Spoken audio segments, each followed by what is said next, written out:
Nah, jadi pertanyaannya tuh, apakah benar sukses harus didapetin sebelum umur 30? Nah, ini lagi jadi perbincangan seru nih belakangan ini. Soalnya, dengan makin ngehitsnya media sosial dan budaya pop yang terus ngejeketin pencapaian instan, banyak yang merasa diperas buat nyari sukses dalam waktu singkat. Tapi, apakah benar klaim sukses sebelum 30 itu penting banget atau cuma mitos doang?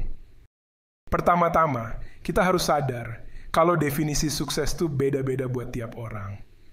Buat sebagian orang, sukses bisa jadi tentang punya jabatan penting di perusahaan besar, tapi buat yang lain, mungkin tentang bikin karya seni yang ngaruh atau hidup dengan seimbang. Jadi, ngasih batasan umur buat dapat sukses, itu bisa jadi generalisasi yang gak adil banget. Selain itu, kita juga perlu ngebahas fakta bahwa setiap orang punya kecepatan dan jalur beda dalam meraih tujuannya.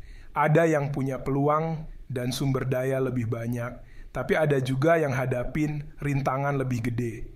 Jadi nggak adil banget kan kalau ngukur kesuksesan orang berdasarkan umur mereka. Selain itu, tekanan buat nyari sukses cepet-cepetan bisa berakibat negatif buat kesehatan mental nih. Banyak orang muda yang merasa cemas dan kelelahan gara-gara ekspektasi yang gak realistis, yang bisa bikin stres, kecemasan, atau depresi. Dan fokus yang kebanyakan ke materi juga bisa bikin ilangin nilai-nilai penting dalam hidup, kayak hubungan sama orang lain, kesehatan, dan kebahagiaan. Sebenarnya lebih penting kita promosiin budaya yang dorong pertumbuhan pribadi dan eksplorasi karier yang berkelanjutan deh. Jadi sukses itu bukan cuma soal nyampein tujuan dalam waktu yang ditentuin, tapi juga soal proses belajar dan berkembang sebagai individu. Dan pastinya termasuk ngakui kegagalan sebagai bagian alami dari perjalanan menuju kesuksesan. Nih contoh-contoh figur publik yang sukses banget meskipun udah masuk usia tua. 1. Colonel Harlan Sanders, pendiri KFC. Sanders baru sukses gede pas dia umur 65 tahun. Sebelumnya, dia ngalamin banyak kegagalan dan kesulitan di bisnisnya. Tapi dia tetap gigih sampai akhirnya resep ayam goreng khasnya jadi salah satu waralaba makanan paling terkenal di dunia. Kedua, Vera Wang.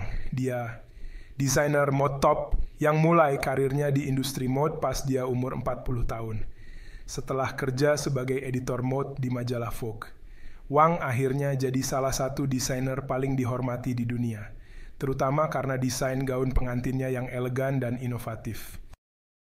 Ketiga, Ray Kroc, pendiri McDonald's Corporation. Kroc baru sukses gede di bisnis restoran. Cepat saji pas dia umur 52 tahun. Waktu dia beli waralaba McDonald's dari pendirinya dan ngembanginnya jadi waralaba global yang super sukses. Jadi, bisa disimpulin kalau klaim sukses sebelum usia 30. Itu sebenarnya mitos yang ngurangin kompleksitas perjalanan menuju kesuksesan. Sebagai masyarakat, kita perlu ngegeser fokus dari pencapaian kilat ke arah pembangunan yang berkelanjutan dan keseimbangan dalam hidup.